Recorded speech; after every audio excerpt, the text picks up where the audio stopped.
Hey, so we're back with this APTP. That's not right. Oh man, anyways. We're back with this. I'm just going to try to shoot this and not be too hypercritical about my errors. You know what I'm saying? I never used to be. So. I painted this with, I appreciated it, then Sky Gray XF19. And then some white just to kind of brighten it up a bit. Now, apparently there was a decal sheet with this kit, but I didn't get one with mine.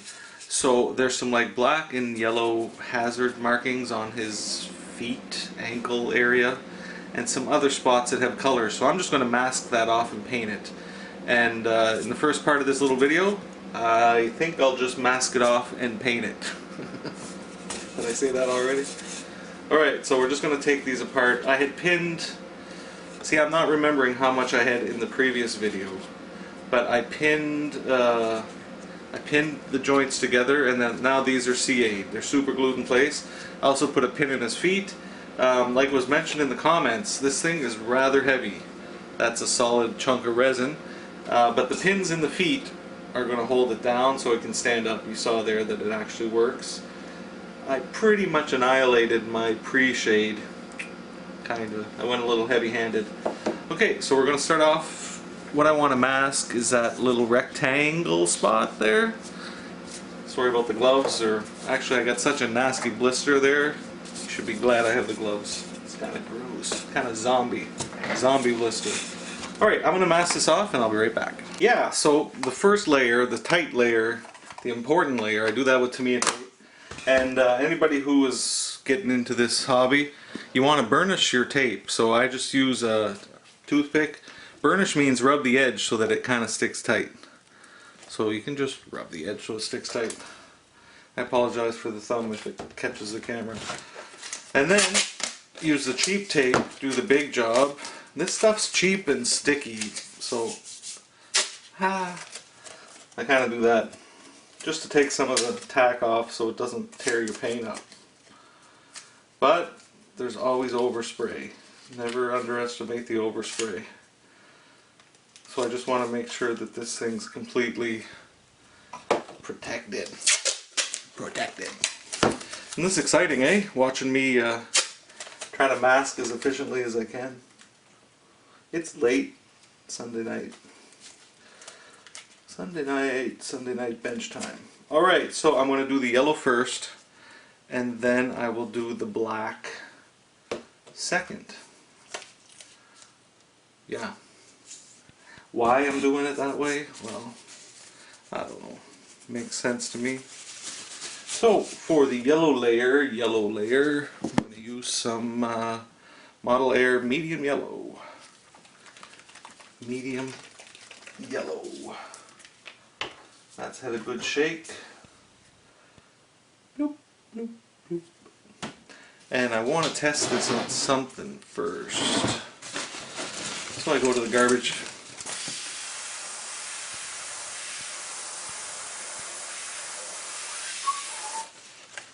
Looks kind of yellow. Yellow.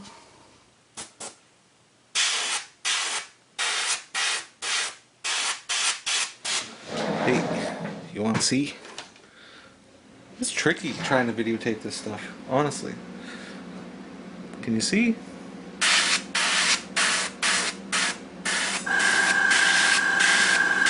You gotta build it up in layers so we don't get runny paint.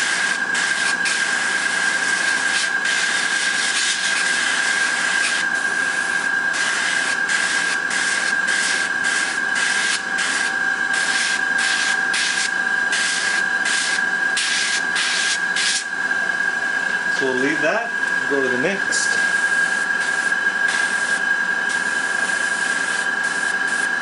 I don't know if you can see what I'm doing. I'm just airbrushing.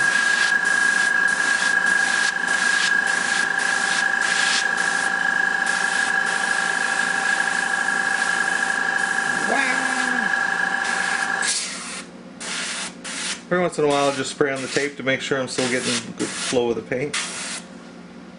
Almost out.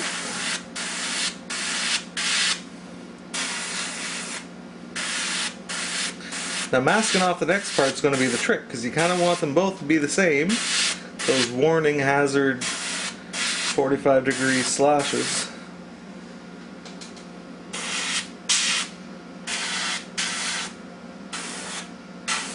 That's pretty good in yellow. Let's see what this one.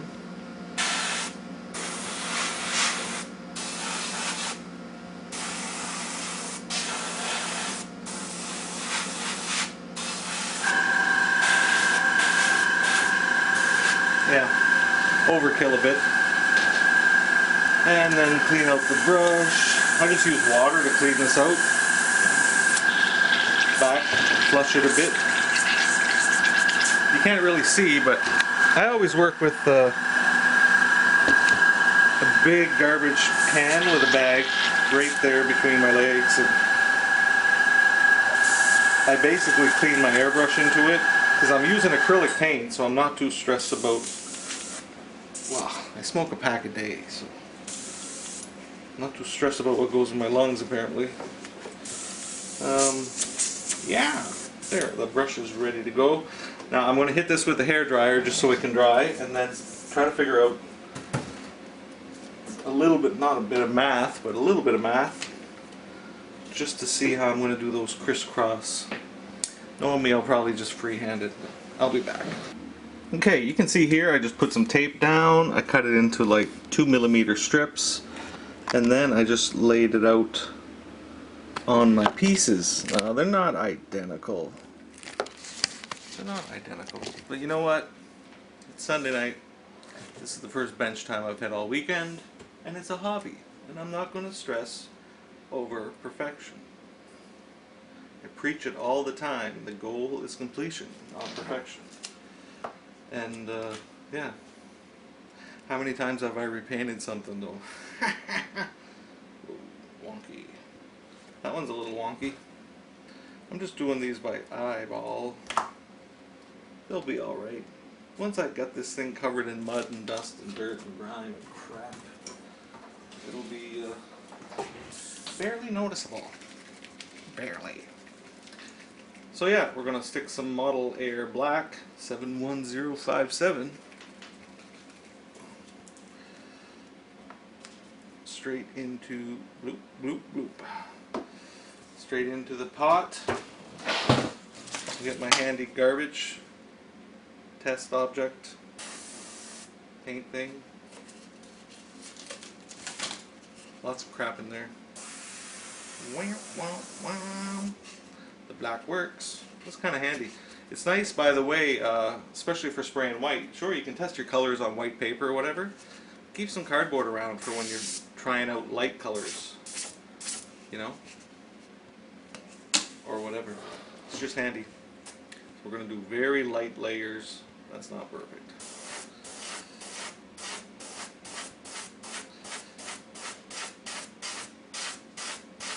Nah, it's not perfect.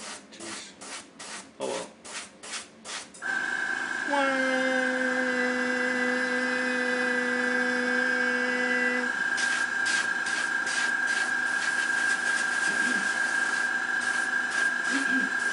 What's up, babe? Huh? Yeah, I'm videotaping right now.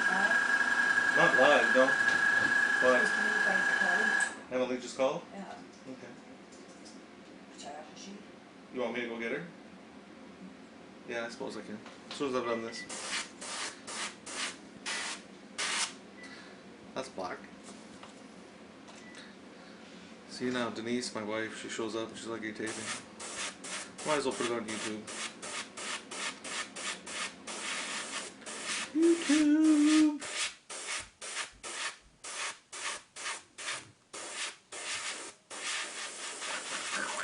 Sock it to him. Black. Blacking is the end. Winter it will send. Alright. We're going to see how that looks. Clean this brush out.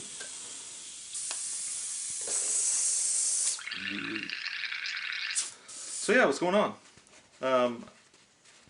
I am building this for one of the group builds at SMA.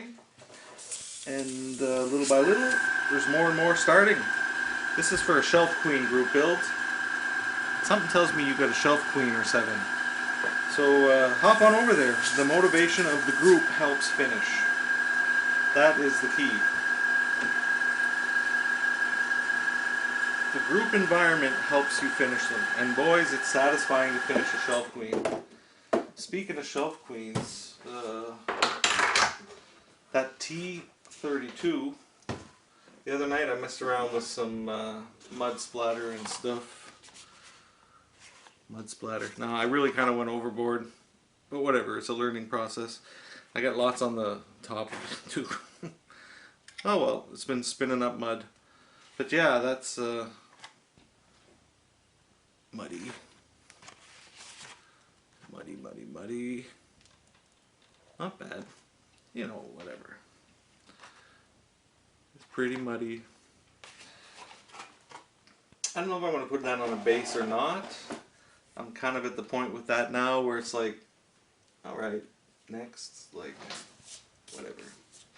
Okay, let's tear these masks off, and that's going to be pretty much it for this little quick video, because as you heard, my daughter's done work, and I gotta go pick her up.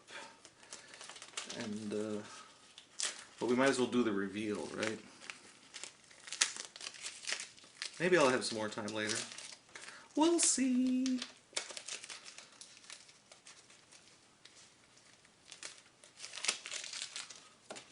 There's one.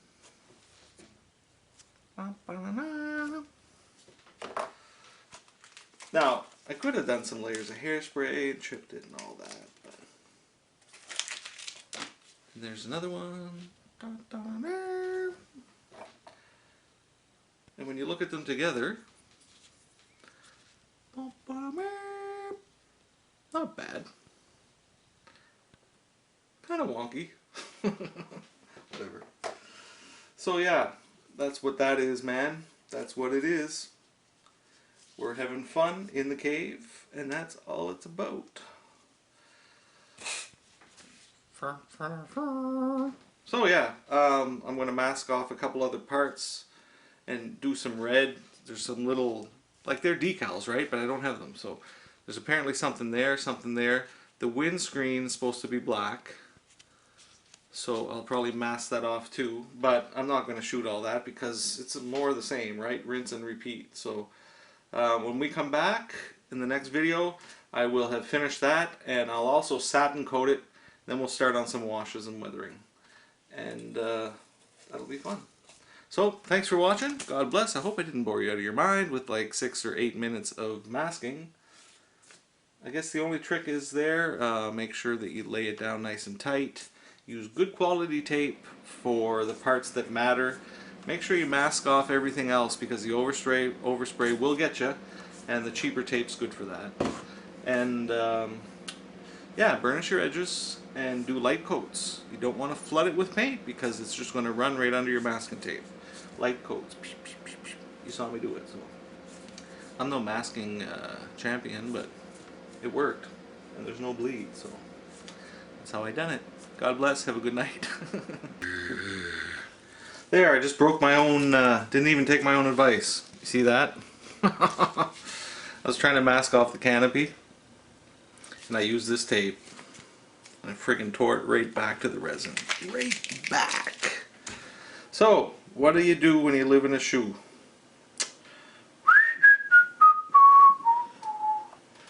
I did get these on though. Little red things. Wonky. Okay, so this, I could primer it again. Oh, you gotta go through the whole trouble of pre-shading it and everything. What a pain in the butt. What a pain in the butt. I'm not left with much choice, so am I?